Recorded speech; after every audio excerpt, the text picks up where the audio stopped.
आज के क्लास का टॉपिक में हम देखेंगे अगस्ट कॉम्ट के। अगस्ट कॉम्ट क्या है?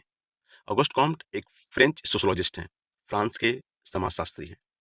इनको समाजशास्त्र का पिता भी कहा जाता है या समाजशास्त्र के जनक के तौर पे हम देखते हैं। He is also known as father of sociology. ठीक है। अगस्ट कॉम्ट जो भी अपना सोशियोलॉजिकल थॉट डेवलप किए या दिए, तो उसके पीछे बैकग्राउंड है।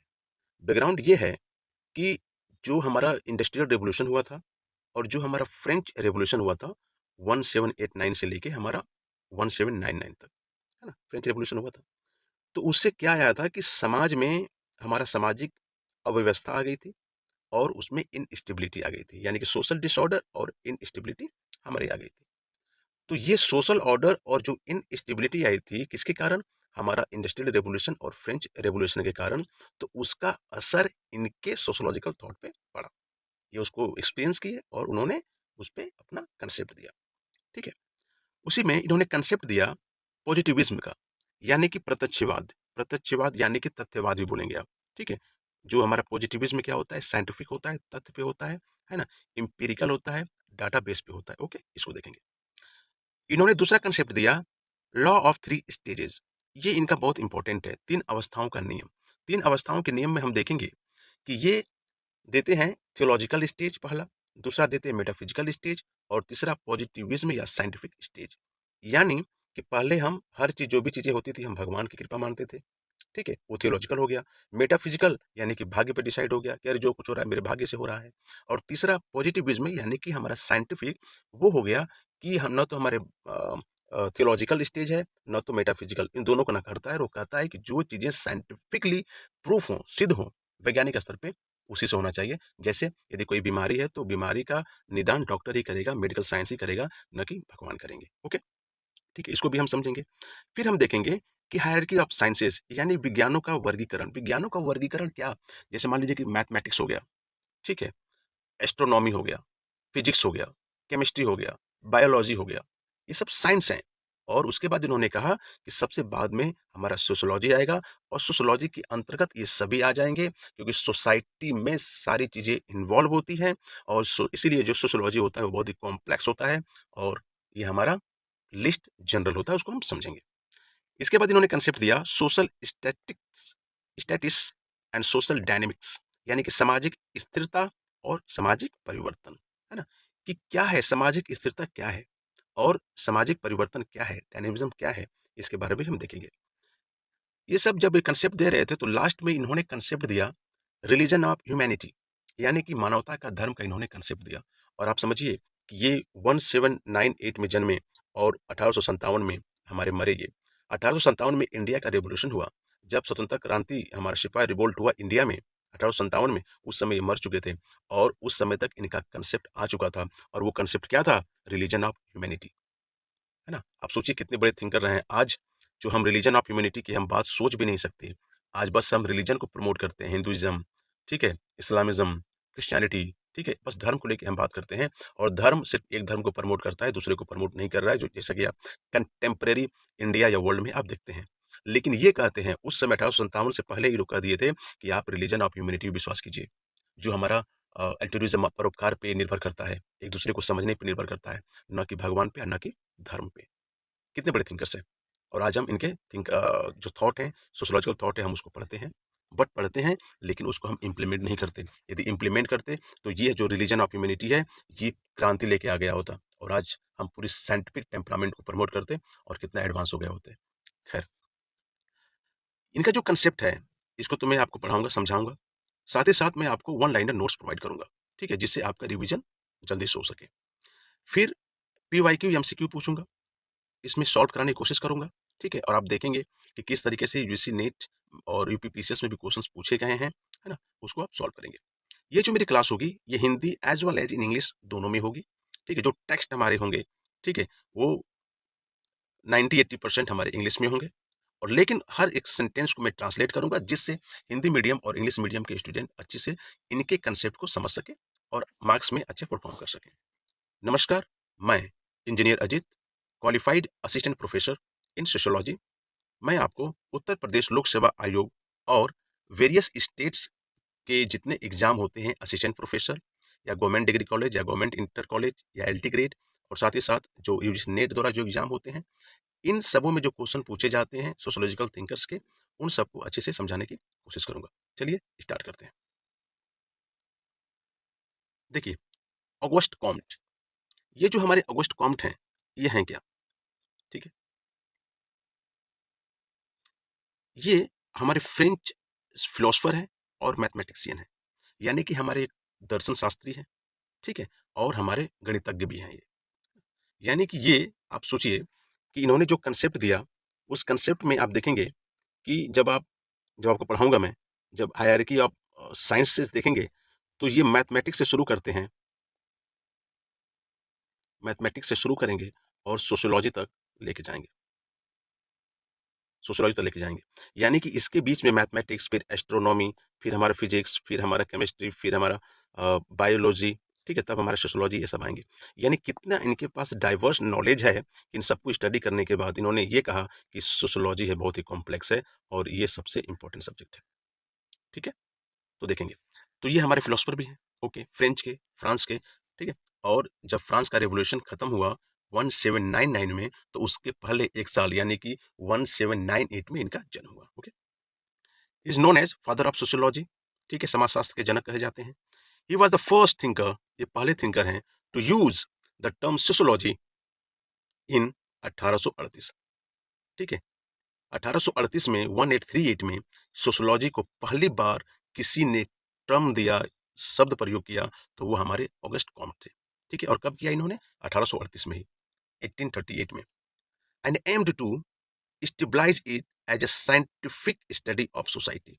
और सोशियोलॉजी का जो टर्म इन्होंने दिया, जो समाजशास्त्र का शब्द प्रयोग किया, तो समाजशास्त्र का प्रयोग करने में इन्होंने कहा कि हम समाज जो शास्त्र है, यानी कि जो दर्शन शास्त्र है, जिस तरीके से ज्ञान शास्त्र है, धर्म शास्त्र है, उसी प्रकार समाज को समझने के लिए भी एक शास्त्र होनी चाहिए, है ना। तो हम समाज को समझेंगे, और वो जो समाज को समझने के लिए हम क्या करेंगे, हम थियोलॉजिकल नहीं जाएंगे, हम मेटाफिजिकल नहीं जाएंगे, हम दर्शन शास्त्र, हम धार्मिक अवस्था नहीं जाएंगे, हम दार्शनिक नहीं जाएंगे, लेकिन क्या जाएंगे, हम साइंटिफिक स्टडी करेंगे, उसका एम्पेरिकल डेटे पे फोकस करेंगे, है ना।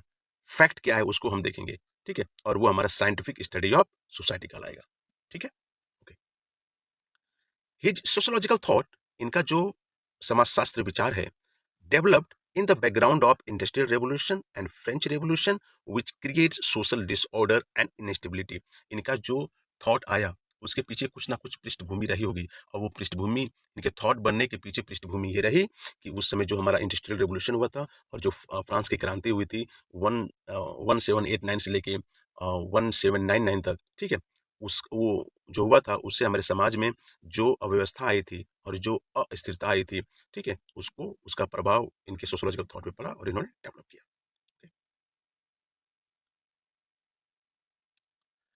Comte believed sociology could restore social order and progress through scientific understanding, ठीक है। ये कहते हैं कि जैसा इंडस्ट्रियल रिवोल्यूशन आया और फ्रेंच रिवोल्यूशन आया, और समाज में हमारे सोशल डिसऑर्डर एंड इनस्टेबिलिटी आ गई है, इनको दूर करने के लिए हमें क्या करना पड़ेगा, यानी कि जो हमारा समाजशास्त्र का मैं जो यूज कर रहा हूँ, जो साइंटिफिक स्टडी ऑफ सोसाइटी है, वही सोशियोलॉजी, ये हमारी सामाजिक व्यवस्था को स्थिर करेगा और प्रगति की तरफ लेके जाएगा।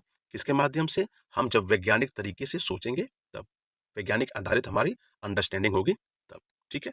ओके, अब देखेंगे इनका दूसरा कंसेप्ट है पॉजिटिविज्म, यानी कि प्रत्यक्षवाद, या इसको आप लिख सकते हैं तथ्यवाद। तथ्यवाद, ये तथ्यवाद मतलब क्या है? फैक्ट, तथ्य पे फोकस करना।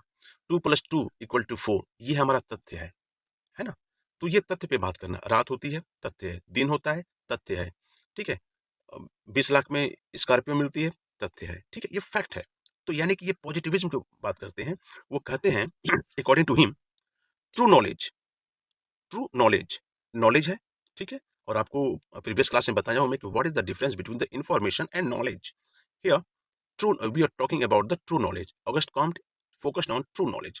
ये जो ट्रू नॉलेज है, ये कहते हैं कि बेस्ड ऑन हमारा scientific observation, experimentation and comparison, not on imagination and metaphysics. ठीक है, यानी कि ये कहते हैं, ऑगस्ट कॉम्ट कहते हैं कि वास्तविक ज्ञान वही है जो वैज्ञानिक विधि, अवलोकन और प्रयोग पर आधारित होता है। ठीक है, न कि हम जो कल्पना करते हैं। और हमारा तत्व मीमांसा, मेटाफिजिक्स है ना, मेटाफिजिक्स मतलब तत्व मीमांसा, या दार्शनिक भी इसको आप बोल सकते हैं। अच्छा, मेटाफिजिक्स है ना, मेटाफिजिक्स है क्या? मेटाफिजिक्स यानी कि जहां, देखिए ये हमारा मेटाफिजिक्स, मेटा, तो जहां पे मेटा लगे, इसका मेटा का मतलब है बियॉन्ड, बियॉन्ड मतलब इसके अतिरिक्त, इसके बियॉन्ड, इसके परे, इसके परे। यानी कि जैसे मेटा आप देखेंगे तो मेटाफिजिक्स, ठीक है, और आप देखेंगे तो मेटा डेटा। ठीक है, Meta data, Meta data, data का मतलब होता है कि डेटा का डेटा, वो हमारा मेटा डाटा। मेटाफिजिक्स का मतलब होता है कि फिजिक्स को समझने के लिए फिजिक्स। ठीक है, ये हो गया। जैसे आप समझेंगे कि रियलिटी क्या है, वास्तविकता क्या है। वास्तविकता या दार्शनिक अध्ययन समझिए आप। ठीक है, ये समय हो गया, तो समय को आप फिजिक्स से कैसे मेजर कर पाएंगे आप? अनगिनत है समय, तो वो हमारा फिजिक्स आप उसको मेजर कर ही नहीं पाएगा। ठीक है, तो यानी कि हर चीज को, मान लीजिए टेम्परेचर, टेम्परेचर को हम मेजर कर लेते हैं, लेकिन समय को मेजर कर ही नहीं पाएगा, अनगिनत है हमारा टाइम। तो जिसको मेजर ना कर पाए तो हमारा मेटाफिजिक्स हो गया। ठीक है, ओके। तो इस तरीके से, यानी कि ये कहते हैं कि जो हमारा वास्तविक नॉलेज है, जो वास्तविक नॉलेज है, ट्रू नॉलेज, वो किस पे फोकस करता है? वो हमारा साइंटिफिक ऑब्जर्वेशन पे, है ना, यानी कि हमारा वैज्ञानिक विधि पे, एक्सपेरिमेंटेशन पे, यानी कि अवलोकन पे, और हम कंपैरिजन जो करते हैं, प्रयोग करते हैं किसी से के साथ, तो उस पे हमारा फोकस करता है।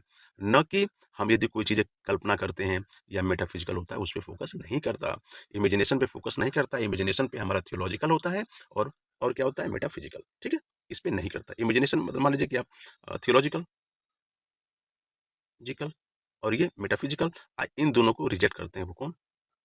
August Comte. ठीक है, और ये किसे फोकस करते हैं? Scientific observation, experimentation and comparison. ठीक है, यही हमारा ट्रू नॉलेज है। Okay, sociology, like natural science, should discover law governing social life. देखिए, ये कहते हैं कि जो इन्होंने 1838 में, 1838 में इन्होंने जो कंसेप्ट दिया सोशियोलॉजी का, जो टर्म यूज किया, ये कहते हैं कि जो हमारी सोशियोलॉजी है ना, तो जिस तरीके से हमारी नेचुरल साइंस काम करती है ना, यानी कि जिस तरीके से हमारा प्राकृतिक विज्ञान काम करता है, उसी प्रकार से हमारा जो सोशियोलॉजी है, उसको नियम खोजना पड़ेगा, कानून खोजने पड़ेंगे अपने। ठीक है, कि किस तरीके से, है ना, हमारा सोशल लाइफ चलती है, यानी कि समाज को भी प्राकृतिक विज्ञानों की तरह अध्ययन करना चाहिए। ठीक है, ओके। फॉर एग्जाम्पल देखेंगे कि सोशल जो इंस्टीट्यूशंस होते हैं, जैसा कि आप पहले भी जानते हैं कि सोशल इंस्टीट्यूशन क्या होंगे। सोशल इंस्टीट्यूशन मतलब वो इंस्टीट्यूट जो सोसाइटी को चलाए, वो सोशल इंस्टीट्यूशन। जैसे फैमिली, रिलीजन एंड स्टेट, ये सब हमारे सोशल इंस्टीट्यूशन हो गया। ठीक है, ओके। तो ये कह रहे हैं एग्जाम्पल के तौर पे, social institution should be analysed empirically rather than through speculation. यानी कि ये कहते हैं कि जो भी हमारे सोशल इंस्टीट्यूशन है, यानी कि फैमिली हो गया, परिवार हो गया, धर्म हो गया, या राज्य सरकार सत्ता जो हो गई, उसको हम क्या है ना कि फैक्ट के आधार पे देखेंगे, हम ऑब्जर्वेशन के आधार पे देखेंगे, तथ्य के आधार पे देखेंगे, न कि स्पेकुलेशन, यानी कि मनगढ़ंत कोई चीजें हो गई, हमारे मन में जो चल रहा है उस तरीके से हो गई, ये धर्म अच्छा है, वो धर्म बुरा है ना, वो अच्छा बिहेव करता है, वो बुरा बिहेव करता है, स्पेकुलेशन से नहीं, बल्कि फैक्ट रखिए। वर्ल्ड में 195 कंट्रीज हैं, तो कंट्री हैं। अमेरिका ने वेनेजुला के प्रेसिडेंट को उठा के लेके चला गया अपने देश, कैप्चर करके, तो वो इंपेरिकल है, वो हमारा फैक्ट है। आप स्पेकुलेशन ऐसे नहीं करेंगे कि पूरा यूरोप इकट्ठा होके और अमेरिका को हरा देगा और ग्रीनलैंड अपने कब्जे में लेगा, ये स्पेकुलेशन है। क्यों स्पेकुलेशन है? क्योंकि रियल में यदि युद्ध होगा तो अमेरिका के पास इतनी मिलिट्री स्ट्रेंथ है कि वो हरा देगा और ग्रीनलैंड अपने पास ले सकता है, वो हम फैक्ट है, क्योंकि वो डाटा बता रहा है। जो कि इस तरह देखें तो स्पेकुलेशन हम कर रहे हैं, लेकिन डाटा कहीं ना कहीं रियलिटी बता रही है कि ऐसा हो सकता है, यदि होगा तो। ठीक है, तो यानी कि हम इंपेरिकल डाटा पे लेके गए, अमेरिका ने उनको लेके गया, तो इंपेरिकल है ना। तो जो फैमिली है, रिलीजन है, स्टेट है, उसको भी हमें इंपेरिकली सोचना चाहिए, है ना, कि फैमिली चल रही है तो फैमिली कैसे चल रही है, इकोनॉमी में चल रही है तो इकोनॉमी 10,000 खर्च हो रहे हैं, तो 10,000 खर्च करने के लिए हमें क्या करने पड़ेंगे। ऐसा नहीं कह रहे नहीं हम कमा रहे हैं, आमदनी अठन्नी खर्चा रुपया नहीं, आमदनी अठन्नी है तो उसके अनुसार ही हमें खर्च करना पड़ेगा, नहीं तो हम कर्ज में चले जाएंगे, है ना। तो ये सब हमारा इंपेरिकल डाटा पे फोकस करता है, और ये कहते हैं कि जो भी हमारे सोशल इंस्टीट्यूशन है, वो हमारा साइंटिफिकली होनी चाहिए। ठीक है, ओके। आगे देखेंगे लॉ ऑफ थ्री स्टेजेस। है ना? जो लॉ ऑफ थ्री स्टेजेस है ना, यानी कि 3 अवस्थाओं का नियम, ये ऑगस्ट कॉम्ट का मुझे बहुत पसंद आता है और इस पे मैं 1-2 घंटा में अच्छे से क्लास ले सकता हूँ मैं। और क्या है कि आपको भी ये चीज़ें पता है और जब हमारे कॉन्स्टिट्यूशन में प्रिएम्बल में मेंशन है कि और हमारे जो फंडामेंटल ड्यूटीज़ में मेंशन है कि हमें साइंटिफिक टेम्परामेंट को प्रमोट करना चाहिए। कॉन्स्टिट्यूशन बोलता है। यूरोपियन जो सोसाइटीज़ हैं, वेस्टर्न सोसाइटी है, वो भी हमारे बोलते हैं। इसीलिए एक धर्म जो क्रिश्चियनिटी आई, क्रिश्चियनिटी के 2 सब पार्ट हुए, प्रोटेस्टेंट उसके मार्टिन लूथर आए, उन्होंने क्या किया कि इंडस्ट्रियलाइजेशन पे फोकस किया, है ना? उन्होंने धर्म को थोड़ा-सा पीछे छोड़ा और आज देखिए उन्हीं के सोच से इंडस्ट्रियलाइजेशन कितना एडवांस हो गया और हमारे जो वेस्टर्न कंट्री कितने डेवलप्ड है। व्हेयर एज जबकि इंडिया में क्या हुआ कि हम बस धर्म पे फोकस किए, ठीक है? कि धर्म पे फोकस किए कि किसी के मुँह से कोई निकल गया, पैर से कोई निकल गया, सूर्य को कोई निकल गया, ठीक है? और किसी के सर में बसता है कोई चीज़ें, ये सब चीज़ें क्या है? ये हम धार्मिक हुए और जब धार्मिक हुए तो हम साइंटिफिक नहीं हो पाए और इसलिए हम कहीं न कहीं पिछड़े हैं। नहीं तो हमारे साथ ही चाइना आज़ाद हुआ और चाइना की इकोनॉमी देखिए कितना एडवांस हो गई है और हमारी इकोनॉमी कहाँ जा रही है। आज भी कंटेम्परेरी अभी जो चल रहा है फेज, इसमें भी हम धर्म को प्रमोट कर रहे हैं, साइंटिफिक टेम्परामेंट को प्रमोट नहीं कर रहे हैं। जो कि we have to promote the scientific temperament because not only our Indian constitution, because the world's constitution also promote and prescribe us to do it. ठीक है? तो ये चीज़ें हैं।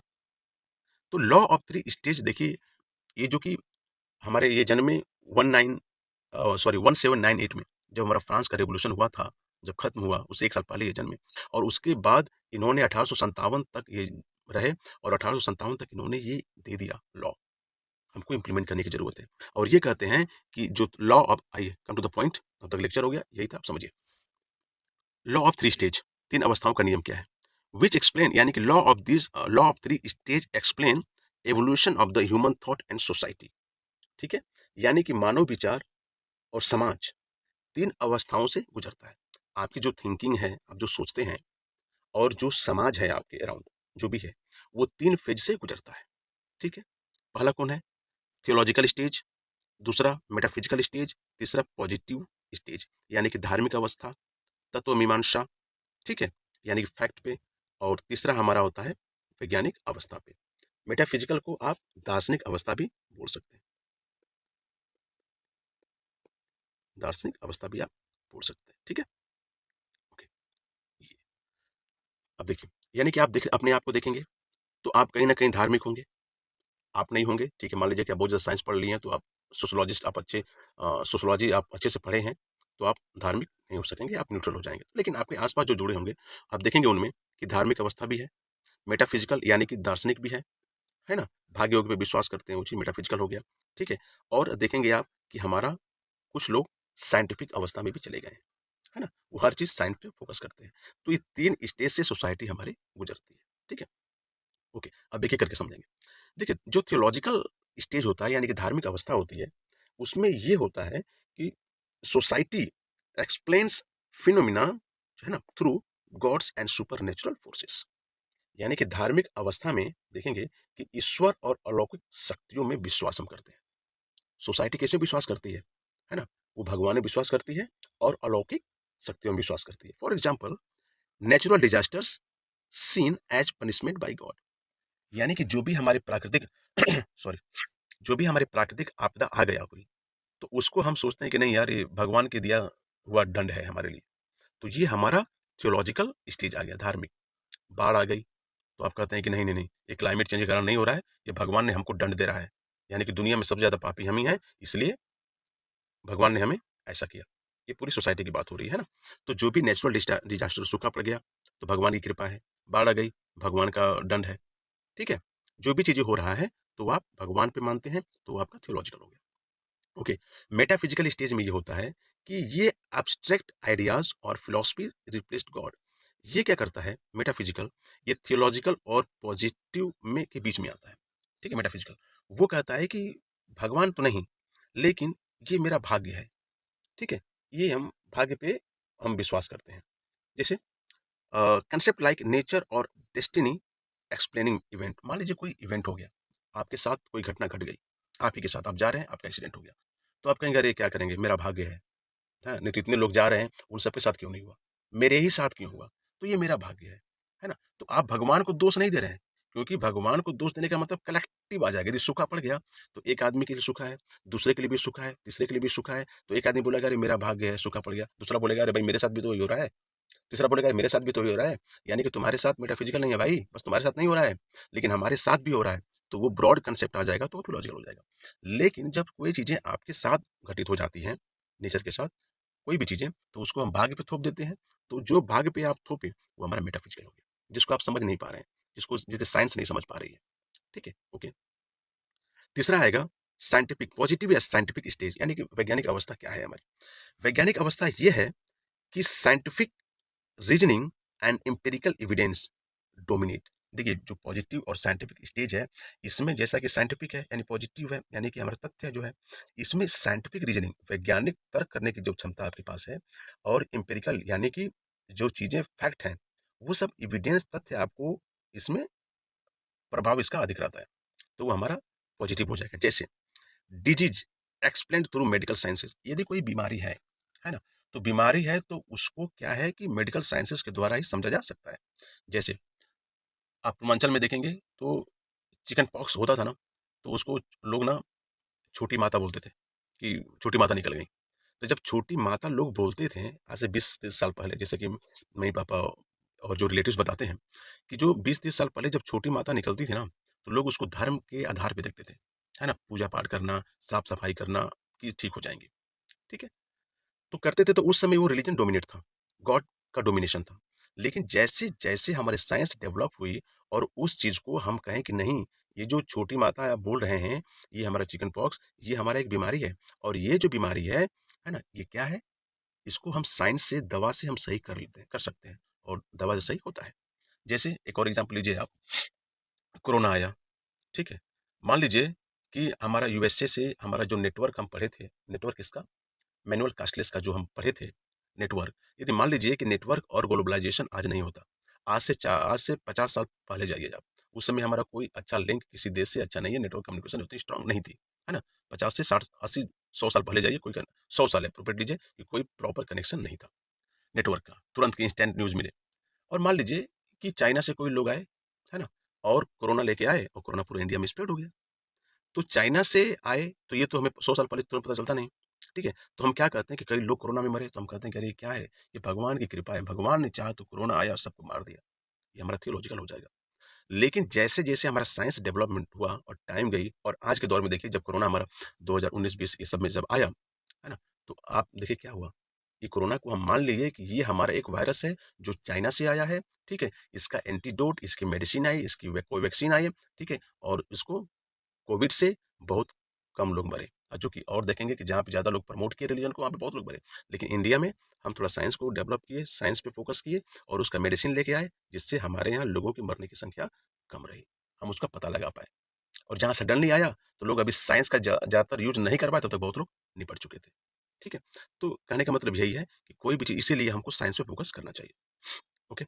यानी कि disease explained through the medical science.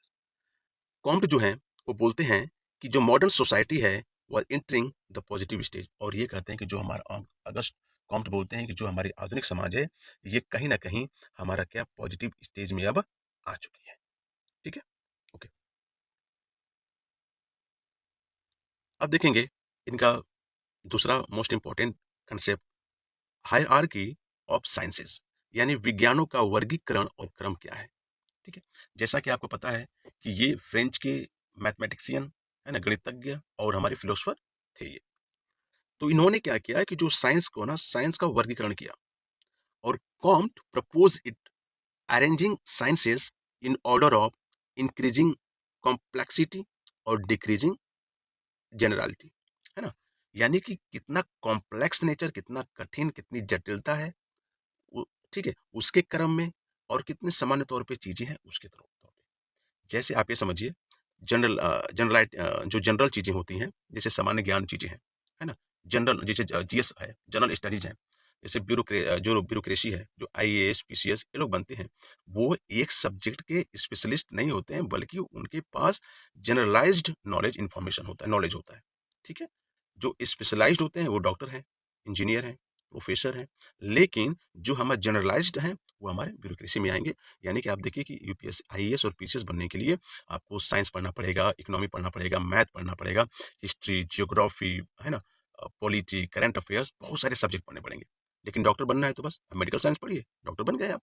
ठीक है, तो ये है, तो ये मेरा समझाने की कोशिश किया कि क्या जनरलिटी होती है और क्या हमारा कॉम्प्लेक्स है। ओके, तो अब देखिए बोलते हैं ये हमारा मैथमेटिक्स, मैथमेटिक्स से ज़्यादा कॉम्प्लेक्स हमारा एस्ट्रोनॉमी है, इससे ज़्यादा कॉम्प्लेक्स हमारा फिजिक्स है, इससे ज़्यादा कॉम्प्लेक्स हमारा केमिस्ट्री है, और केमिस्ट्री से ज़्यादा कॉम्प्लेक्स हमारा बायोलॉजी है, और बायोलॉजी से ज़्यादा कॉम्प्लेक्स हमारा सोशियोलॉजी है। ठीक है, यानी कि सबसे अधिक, है ना, यदि कोई कॉम्प्लेक्स है तो वो हमारा क्या है, सोशियोलॉजी। ठीक है, ये देखिए ये बना हुआ एरो, ये तो यानी कि ये कम हमारा कॉम्प्लेक्स है, और ये बढ़ता हुआ इंक्रीजिंग, ये आ गया सोसाइटी। ठीक है, उसी प्रकार ये हमारा जो जनरलिटी के बारे में बात करेंगे, तो यहाँ पे मैथमेटिक्स में बहुत ज़्यादा जनरलिटी है, और जैसे हम करेंगे घटते जाएंगे, तो जहाँ पे कम जनरलिटी होगी वो हमारा सोशियोलॉजी हो जाएगा। ठीक है, इस तरीके से आप मैप डायग्राम बना सकते हैं। ठीक है, ऐसे। ओके, ये बोलते हैं कि जो सोशियोलॉजी है ना, sociology is the most complex, again increasing increasing complexity नीचे आ रहा है, यानी कि ये हमारा सोशियोलॉजी क्या है, मोस्ट कॉम्प्लेक्स है, because it studies human society and depend on all other sciences. क्योंकि ये जो ह्यूमन, मानव का जो समाज है उसको पढ़ाई करता है, उसके बारे में अध्ययन करता है, और ये क्या करता है, ये सभी साइंसेस पे, जो मानव समाज है वो सभी विज्ञान पे आधारित है। ओके, इसलिए ये ज्यादा कॉम्प्लेक्स है। ठीक है, ओके, आगे देखेंगे इनका कंसेप्ट में। ये बोलते हैं कि सोशल स्टैटिक्स, यानी कि हमारा सामाजिक स्थितिकी क्या है, वर्सेस सोशल डायनेमिक्स, यानी कि सामाजिक गतिकी क्या है ना, ये क्या है। देखिए जो सोशल स्टैटिक्स का है ना, जो स्थितिकी है, वो बोलते हैं कि refer to the study of social order, है ना, स्ट्रक्चर एंड स्टेबिलिटी, यानी कि जो सामाजिक व्यवस्था है ना, सामाजिक संरचना जो है, और जो सामाजिक स्थिरता है, उसको ये स्टडी करता है, अध्ययन करता है। ठीक है, यानी कि सामाजिक अवस्था, संरचना और स्थिति को स्टडी करता है ये, तो वो हमारा सोशल स्टैटिक्स कहलाएगा। Okay, it focus on institution, institution पे फोकस करता है। इंस्टीट्यूशन मतलब क्या है, यानी कि फैमिली, रिलीजन एंड गवर्नमेंट। ठीक है, दैट मेंटेन सोशल कोहेशन, यानी कि ये जो इंस्टीट्यूशन, जो भी सोशल इंस्टीट्यूशंस जो सामाजिक कोहेशन को मेंटेन करता है, यानी कि परस्परता को मेंटेन करता है, एकजुटता में जो जोड़ता है, उसे इंस्टीट्यूशन को ये फोकस करता है, जिससे क्या होता है कि सामाजिक हमारे व्यवस्था, उसका संरचना और स्थिरता बनी रहे। ओके, ठीक है, ये हमारा सोशल स्टैटिक्स है। सोशल डायनेमिक्स के बारे में हम देखेंगे कि सामाजिक गतिकी क्या है ना, तो ये जो सामाजिक गतिकी है, ये क्या करता है कि डील्स विद सोशल चेंज, यानी कि सामाजिक परिवर्तन, प्रोग्रेस, यानी किस तरीके से विकास कर रहा है, प्रगति कर रहा है, and evolution over the time, यानी कि समय के साथ हमारा किस तरीके से समाज चेंज हो रहा है, किस तरीके से प्रगति कर रही है, और किस तरीके से विकास हुआ है। ठीक है, इसको हम डील करते हैं किसमें, सामाजिक गतिकी में। एग्जाम्पल के तौर पे देखिए, जो हमारा ट्रेडिशनल फैमिली है ना सिस्टम, यानी कि जो हमारे पारंपरिक जो परिवार सिस्टम है ना, वो रिप्रेजेंट क्या करता है कि सोशल स्टैटिक्स, यानी कि उसमें कोई चेंजेस नहीं होते हैं, है ना। जो भी आप देखेंगे कि गांव में जाएंगे स्पेशली, तो वहाँ पे ट्रेडिशन का ज़्यादा लोग फॉलो करते हैं, यानी कि जो उनका परंपरा है उसको ज़्यादा फॉलो करते हैं, उसमें ज़्यादा रिफॉर्म लाने की कोशिश नहीं करते हैं। उसी में हमारा कास्ट सिस्टम भी आप इंक्लूड कर सकते हैं, कि जो इंडिया का कास्ट सिस्टम है, जाति प्रथा है, वो भी चेंज नहीं होना चाहती, वो भी क्योंकि लोग करना नहीं चाहते, क्योंकि जो परंपरा मान लिए हैं उसको लेके फॉलो करते हैं, तो वो हमारा सोशल स्टेटिक्स में आएगा। जबकि वॉइल जो इंडस्ट्रियलाइजेशन, यानी औद्योगिकीकरण, और जो अर्बनाइजेशन, है ना, जो शहरीकरण के बारे में बात हो रही है, इसमें क्या है कि रिप्रेजेंट करता है सोशल डायनेमिक्स, यानी कि सामाजिक गतिकी को ये हमारा इंडस्ट्रियलाइजेशन और अर्बनाइजेशन रिप्रेजेंट करता है। लेकिन वहीं पे जो ट्रेडिशनल फैमिली सिस्टम है, वो हमारा सोशल स्टैटिक्स को, जहाँ पे हमारा सोशल ऑर्डर, स्ट्रक्चर और स्टेबिलिटी मेंटेन रहती है, उसमें चेंजेस नहीं होता है। ठीक है, ओके, अब देखेंगे, मुझे लगता है कि इनका मोस्ट इंपॉर्टेंट कंसेप्ट यही था, रिलीजन ऑफ ह्यूमैनिटी। ये अपनी लाइफ के लास्ट स्टेज में इस कंसेप्ट को इन्होंने दिया, और through out the his experience इन्होंने ऑब्जर्व किया और प्रोपोगेट भी किया कि रिलीजन क्या है, एंड रिलीजन किस पे होना चाहिए। उन्होंने कंसेप्ट दिया कि रिलीजन ऑफ ह्यूमैनिटी, यानी कि मानवता का धर्म होना चाहिए, कोई और धर्म नहीं, है ना? ठीक है, मानवता का धर्म होना चाहिए। फॉर एग्जाम्पल आप देखेंगे, ही आर्ग्यूड, वो कहते हैं, that society needs moral unity and social solidarity. उनका मानना है कि समाज को नैतिक एकता और सामाजिक एकजुटता की आवश्यकता है। यानी कि जो भी हमारे समाज है उसको हमारा मोरल यूनिटी और सोशल सोलिडारिटी की आवश्यकता है।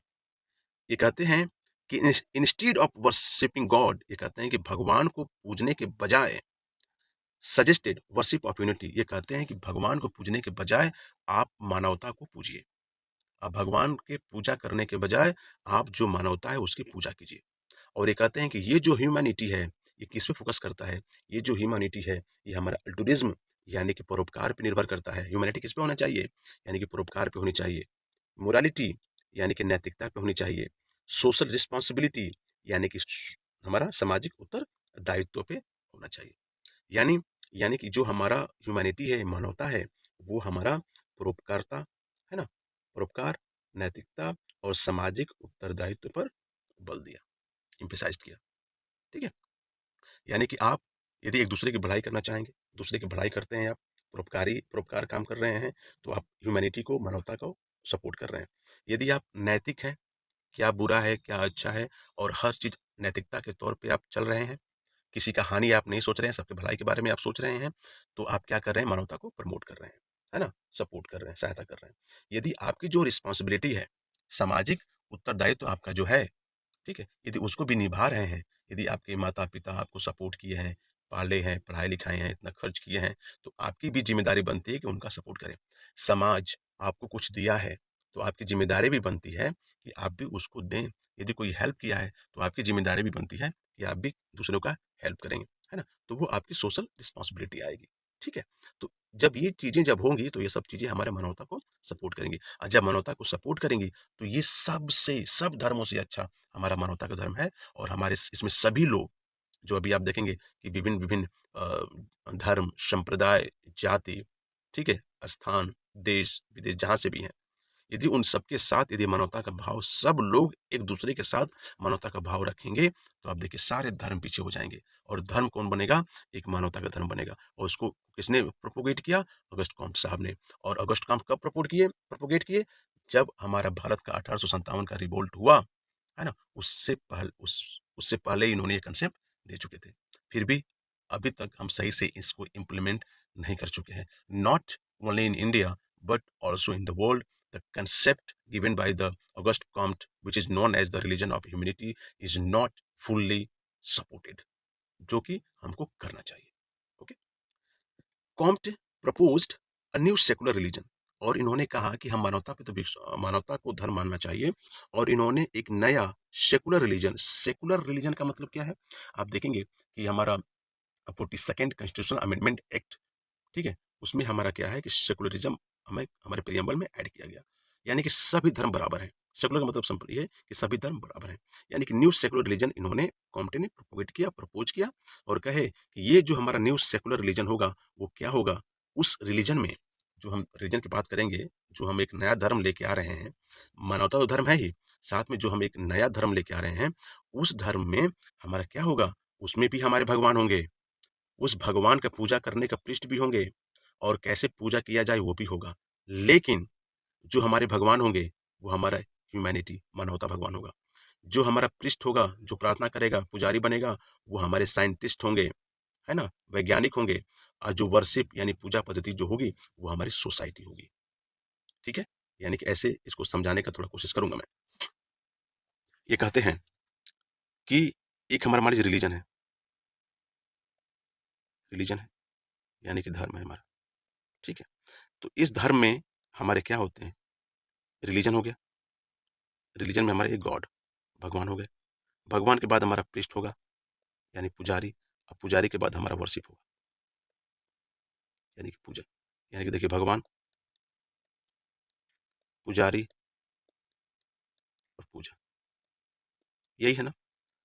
अगस्त को हम बोलते हैं, ठीक है, कि भैया ऐसा है, हम न्यू रिलीजन लेके आएंगे, new secular religion, secular religion ये लेके आएंगे। ठीक है, और इस धर्म में क्या होगा? इस धर्म में ह्यूमैनिटी यानी कि मानवता, यानी कि मानवता, तो क्या होगा? हमारा भगवान है। पुजारी हमारे कौन होंगे? Scientist.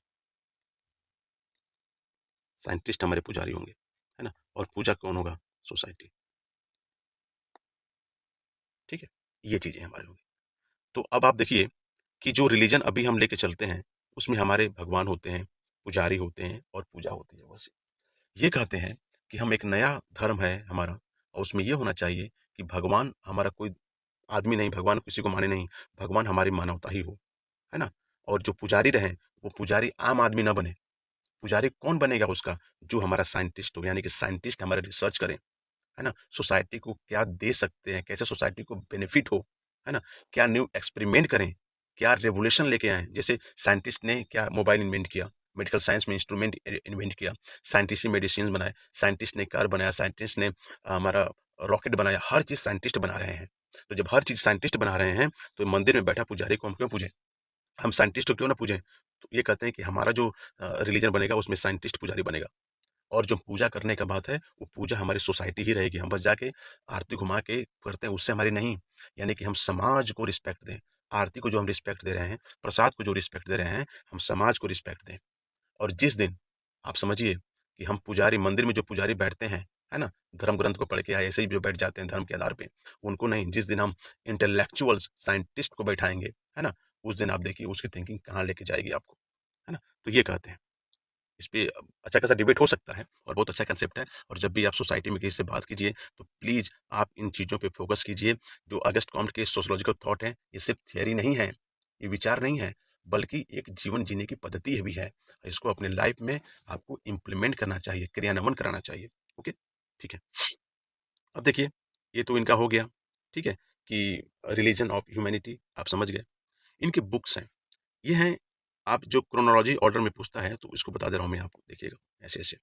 Course of positive philosophy, ये सबसे पहले हमारी आई। जो पॉजिटिव फिलोसफी है, जिसमें पॉजिटिविज्म के बारे में मेंशन है, आप देखेंगे कि जो कोर्स ऑफ पॉजिटिव जो हमारा फिलोसफी है, इसमें sociology was formally introduced as a science. यानी कि जो सोशोलॉजी है, जो समाजशास्त्र है, उसको साइंस के तौर पे इसमें प्रयोग किया गया है। इसके बाद लॉ ऑफ थ्री स्टेजेस की जो बारे बात कर रहे हैं, वो लॉ ऑफ थ्री स्टेजेस भी इसी में मेंशन है ना, कोर्स ऑफ पॉजिटिव फिलोसफी में। जो हायरार्की ऑफ साइंसेस आपने देखा है, वो भी इसी में है ना? और जो साइंटिफिक मेथड इन सोशियोलॉजी, ये हमारा पॉजिटिव फिलॉसफी में मेंशन है, ठीक है? उसके बाद देखेंगे कि डिस्कोर्स ऑफ पॉजिटिव स्पिरिट, जो डिस्कोर्स, विमर्श, है ना? अब डिस्कोर्स किसका देखते हैं आप? ठीक है, डिस्कोर्स सूट्स का भी देखते हैं आप, ठीक है? तो डिस्कोर्स ऑफ पॉजिटिव स्पिरिट, ये इसके बाद आया। फिर जनरल, है ना? जो हमारे जनरल व्यू ऑफ पॉजिटिविज्म के बारे में बात करेंगे, ये हमारा 1848 में आया। और फिर हमारा this one of positive religions, ये 1852 में आया। और एक और इनकी बुक है, सिस्टम ऑफ पॉजिटिव पॉलिटी, एक बुक है, system of positive positive polity, ठीक है? ये आपका 18 184 में फाइनली पब्लिश हुआ। इसमें इन्होंने रिलीजन ऑफ ह्यूमैनिटी, इसी में इन्होंने मेंशन किया, रिलीजन रिलीजन ऑफ ह्यूमैनिटी, याद आ गया सडनली मुझे, ठीक है? तो ये जो रिलीजन ऑफ ह्यूमैनिटी के बारे में पढ़ाते पढ़ाते ये भी मुझे आ गया कि सिस्टम ऑफ पॉजिटिव पॉलिटी में, है ना, इन्होंने इसको मेंशन किया था लास्ट में, है ना? अपने लाइफ के लास्ट स्टेज में इन्होंने रिलीजन ऑफ ह्यूमैनिटी को लेके आया। तो उसने उन्होंने एक बुक लिखा, वो सिस्टम ऑफ पॉजिटिव पॉलिटी, 1854 में ये पब्लिश हुआ, जो कि, है ना? तो ये लास्ट में रहता है। ओके, ये चीजें, ठीक है? इसके बाद देखेंगे, अब तक हमने कंसेप्ट समझा। अब देखेंगे कि इनका वन लाइनर नोट्स क्या है ना? इसमें देखेंगे, ये कहते हैं कि पॉजिटिविज्म यानी कि तथ्यवाद जो है वो क्या है? वो फोकस करता है किस, एम्फेसिस किस पे करता है? साइंटिफिक मेथड लाइक ऑब्जर्वेशन और एक्सपेरिमेंट। यानी कि साइंटिफिक मेथड, हम जैसे मान लीजिए आपसे बोल रहे हैं scientific method, scientific method, scientific method है क्या? साइंटिफिक मेथड ये होता है, जैसे आप फिजिक्स के लैब में आप करेंगे, तो फिजिक्स के लैब में सबसे पहले क्या करेंगे आप? ऑब्जर्व करेंगे, एक्सपेरिमेंट करेंगे आप, ठीक है? कॉन्वेक्स लेंस, कॉनकेव लेंस, ठीक है? फिर इलेक्ट्रिसिटी के बारे में आप एक्सपेरिमेंट करते हैं, है ना? ऑब्जर्व ऑब्जर्व ऑब्जर्व करते हैं, उसका एक आप फाइल बनाते हैं, उसमें लिखते हैं प्रोजेक्ट में, तब आपको मार्क्स मिलते हैं प्रैक्टिकली, ठीक है? तो यानी कि वो साइंटिफिक मेथड है। तो पॉजिटिविज़्म क्या करता है कि साइंटिफिक मेथड को फोकस करता है, ठीक है? कॉम्ट जो हैं, ऑगस्ट कॉम्ट, वो रिजेक्ट करते हैं किसको? थियोलॉजिकल और मेटाफिजिकल को एक्सप्लेनेशन ऑफ सोसाइटी, यानी कि समाज को जो हम धार्मिक स्तर से समझाना और जो हमारा दार्शनिक स्तर से समझाना का जो प्रक्रिया है ना? उसको कहते हैं कि नहीं, गलत है ये। उसको खारिज कर देते हैं वो। ये कहते हैं कि नहीं, हमारे scientific explanation of society should be there, होना चाहिए। एक साइंटिफिक एक्सप्लेनेशन होना चाहिए। लॉ ऑफ थ्री स्टेजेस ये क्या करते हैं? Explain evolution of the human thought, यानी कि मनुष्य का जो विचार है ना?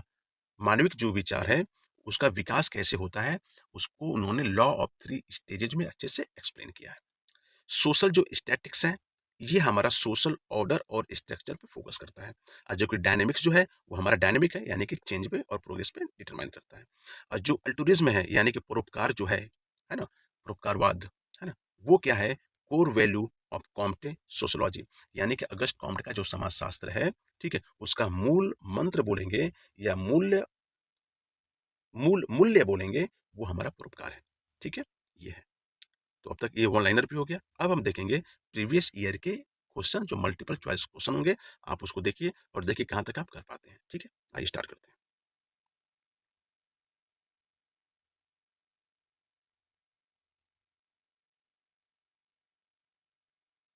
पहला क्वेश्चन है, who among the UGC net में ये क्वेश्चन जो है रिपीटेड है ना?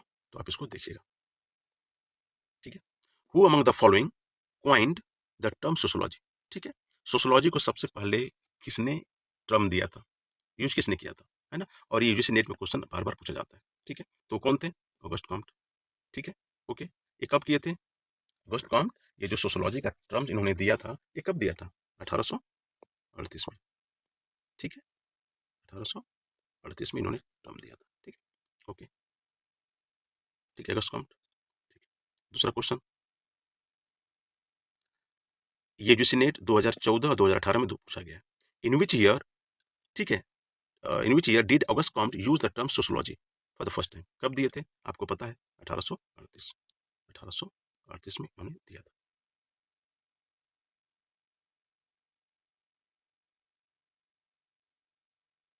ठीक है? ओके, ठीक है। थर्ड क्वेश्चन कीजिए अपने से, which are the following best explains Comte concept of positivism, ठीक है? जो तथ्यवाद का है, अगस्त कॉम्ट का जो तथ्यवाद है, उसको सबसे अधिक एक्सप्लेन कौन कर रहा है? ये 2020 में पूछा गया है। नॉलेज बेस्ड ऑन थियोलॉजी, ठीक है, यानी कि धार्मिक स्तर पे ज्ञान। नॉलेज बेस्ड ऑन मेटाफिजिक्स, यानी कि तत्व मीमांसा के आधार पे ज्ञान। Knowledge based on scientific observation, वैज्ञानिक अवलोकन के आधार पे ज्ञान। और नॉलेज बेस्ड ऑन फिलोसफी, यानी कि दर्शन शास्त्र पे ये। इसमें दिया है कि कौन बेस्ट एक्सप्लेन करता है। तो आपको पता है कि इन्होंने थियोलॉजी थियोलॉजी और मेटाफिजिक्स यानी कि मेटाफिजिक्स फिलोसफी को रिजेक्ट किया, रिजेक्ट किया, ठीक है? यानी कि ये नहीं होगा, ये नहीं होगा, ये नहीं होगा, तो क्या बचेगा? See, knowledge based on scientific observation, ठीक है? यही है, knowledge based on scientific observation, ठीक है? ओके, अगेन देखेंगे क्वेश्चन नंबर, देखते जाइए, ऐसे कर लूंगा मैं। सोशल डायनेमिक, जो सोशल डायनेमिक है, इज कंसर्न्ड विद किसके साथ? जो हमारा सामाजिक गतिकी है, किसके साथ कंसर्न है, रिलेटेड है, संबंधित है? ये 2021 में पूछा गया। Social equilibrium, social structure, social change and evolution and social institution. आप देखेंगे कि जो सोशल चेंज है, वो डायनेमिक का ही है, पार्ट है ये, है ना? यानी कि सोशल चेंज एंड एवोल्यूशन, ठीक है? ओके, इसमें which concept is associated with the order and progress, ठीक है?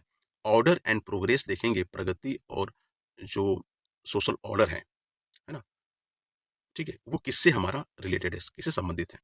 ये यूपी पीसीएस में रिपीटेड क्वेश्चन है, कई बार ये पूछा गया है, ऑर्डर एंड प्रोग्रेस का, ठीक है? तो ये किससे है? ऑर्डर एंड प्रोग्रेस, आप देखेंगे कि जो सोशल स्टैटिक्स, ठीक है, और सोशल डायनेमिक्स, ठीक है, इसमें आप देखेंगे ऑर्डर और इसमें देखेंगे आप प्रोग्रेस। ठीक है, तो ये कौन दिए हैं कंसेप्ट? Given by Comte. ठीक है, फिर आ गया क्वेश्चन, यूजीसी नेट में पूछा गया क्वेश्चन ये। ठीक है, कि ये जो हमारा स्लोगन है ऑर्डर एंड प्रोग्रेस, है ना, इज रिलेटेड टू, ये हमारा किससे है? तो ये हमारा कन्फ्लिक्ट थ्योरी, बिल्कुल कन्फ्लिक्ट थ्योरी हम पढ़े नहीं है इसमें। पॉजिटिविज्म, ठीक है, फंक्शनलिज्म हम इसमें पढ़े ही नहीं है। सिंबॉलिक इंटरेक्शनिज्म जो हमारा मिड का जो हम लोग पढ़ते हैं वो नहीं है। तो हमारा ये क्या है? ये पॉजिटिविज्म। ठीक है, ओके। अब देखिए,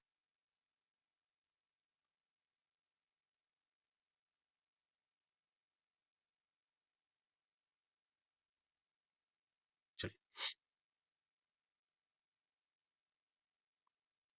ये क्वेश्चन है, according to the Comte the correct sequence of law of three stage.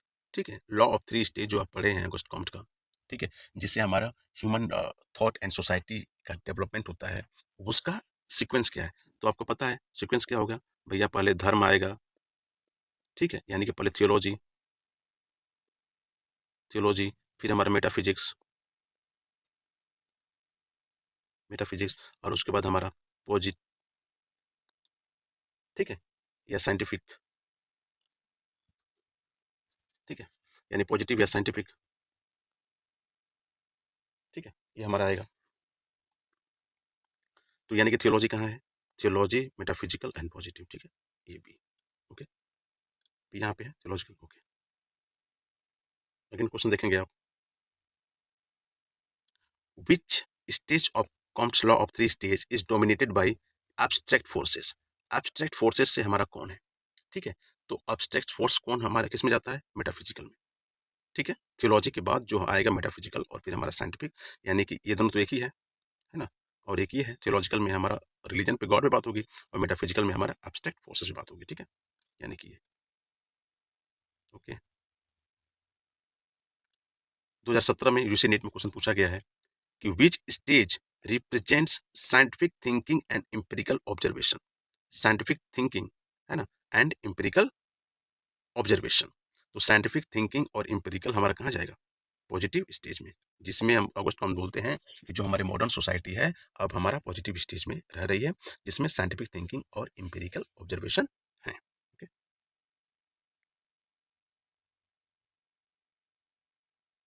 अब आप देखेंगे 2018 में क्वेश्चन पूछा गया है, which concept was introduced by Comte in his later life? Later life में यानी कि जब वो, मतलब जब मरने वाले हैं उसके आसपास इन्होंने कौन सा कंसेप्ट इंट्रोड्यूस किया? ठीक है, सोशल स्टैटिक्स नहीं, लॉ ऑफ थ्री स्टेजेस नहीं, रिलीजन ऑफ द ह्यूमैनिटी, बिल्कुल रिलीजन ऑफ द ह्यूमैनिटी इन्होंने इंट्रोड्यूस किया। और वो कब किया? 1854 में। हमारा एक किताब बुक थी वो system of positive, positive polity. तो जो सिस्टम ऑफ पॉजिटिव पॉलिटी थी, सिस्टम ऑफ पॉजिटिव पॉलिटी, उसमें इन्होंने religion, religion of humanity introduce किया। ठीक है, और ये 1854 में हमारे बुक पब्लिश हुई, और ये 1857 में जब हमारा सिपा रिवोल्ट हुआ उस समय इनका मृत्यु हो गई, डेथ हुई।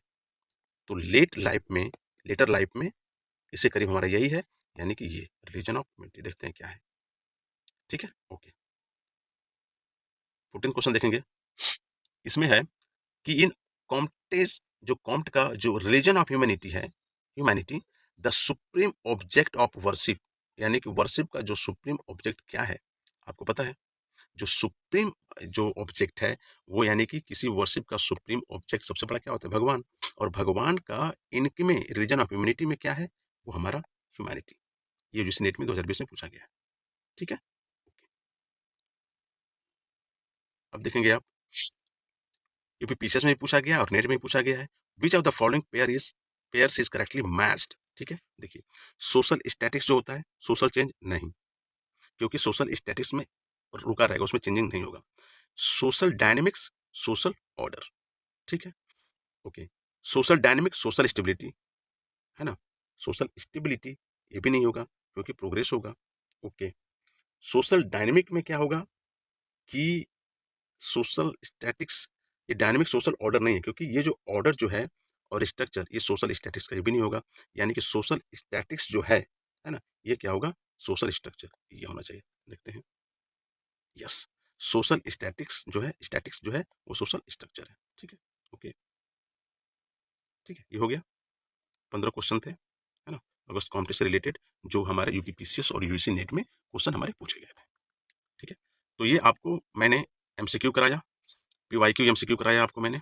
ठीक है, ओके, फिर इसके बाद हम लोग देखे हैं वन लाइनर नोट्स। ओके, फिर इसके बाद इनके जो बुक्स हैं उसको देखे, और लास्ट में जो बुक इन्होंने पब्लिश किया, सिस्टम ऑफ पॉजिटिव पॉलिसी, जिसमें इन्होंने रिलीजन ऑफ ह्यूमैनिटी को प्रमोट किया, उसको देखे हैं हम, है ना। रिलीजन ऑफ ह्यूमैनिटी ये मोस्ट इंपॉर्टेंट है कि रिलीजन ऑफ ह्यूमैनिटी क्या है ना, उसको इन्होंने देखा है। इन्होंने कैसे कहा कि जो हमारा मानवता है वही हमारा धर्म है, जो पुजारी है वो हमारे साइंटिस्ट होने चाहिए, और जो पूजा है वो हमारे समाज होना चाहिए। ठीक है, इसमें सामाजिक स्थिति और सामाजिक गतिकी को हमने देखा कि हमारे क्या है। उसके बाद इन्होंने जो विज्ञानों का वर्गीकरण किया है, ठीक है, हायरार्की ऑफ साइंसेस किया है, कि किस तरीके से हमारा मैथमेटिक्स से सोशियोलॉजी की तरफ हमारा इंक्रीजिंग कॉम्प्लेक्सिटी आएगी, इसको हम देखेंगे। इसके बाद इन्होंने लॉ ऑफ थ्री स्टेज दिया है, जो कि बहुत इंपॉर्टेंट है, इसको भी हम देखेंगे। हाँ, देख चुके हैं। पॉजिटिविज्म यानी तथ्यवाद या प्रत्यक्षवाद देखेंगे, देखें हम कि इसमें जो ट्रू नॉलेज है वो हमारा क्या है, वो साइंटिफिक एक्सपेरिमेंट, ऑब्जर्वेशन और कंपेरिजन पे फोकस करता है ना। और उसके बाद इनका जो लाइफ है उसके बारे में देखेंगे कि इनका कंसेप्ट कैसे डेवलप हुआ, फ्रेंच रेवोल्यूशन और इंडस्ट्रियल रेवोल्यूशन का इन पे क्या असर पड़ा, और इसके बेसिस पे इन्होंने एक मैथमेटिशियन और फिलोसफर होते हुए सामाजिक विचारधारा इन्होंने इंट्रोड्यूस किया। ठीक है, अगस्त कॉम्ट के अगस्त कॉम्ट के जो सोशोलॉजिकल थॉट हैं, ये सिर्फ आई एम जस्ट रिक्वेस्टिंग, मैं आपसे प्रार्थना करता हूँ कि पढ़ाई के साथ साथ, जो कि ये हमारे फादर ऑफ सोशोलॉजी हैं, इनके जो थॉट हैं, जबरदस्त थॉट हैं, इनको बस पढ़िए मत, बस साथ ही साथ इसको पढ़िए भी, और साथ ही साथ इसको अपने लाइफ में इम्प्लीमेंट कीजिए, और आपकी बिहेवियर में ये रिफ्लेक्ट होना चाहिए, तभी आप फादर ऑफ सोशोलॉजी को एक आप रिस्पेक्ट दे पाएंगे। ठीक है, तो just please focus on the religion of humanity, just focus on the hierarchy of sciences, just focus on the law of three stages given by the Auguste Comte, which focus on theological stage, metaphysical stage, and scientific stage. And we also promote the concept given by him and must be associated with the contemporary sociologist, ठीक है, who focus on the scientific temperament। ठीक है, तो दोस्तों आज के class में बस इतना ही। ठीक है, आप इसको रिवाइज कीजिए, पढ़िए, मेमोराइज कीजिए, क्वेश्चन सॉल्व कीजिए। आपको ये वीडियो कैसा लगा? यदि अच्छा लगा हो तो प्लीज़ लाइक कीजिए, सब्सक्राइब कीजिए, शेयर कीजिए, और ऐसे ही सोशोलॉजिकल थॉट के इंफॉर्मेटिव वीडियो के लिए आप हमारे चैनल पे बने रहें। थैंक यू, धन्यवाद।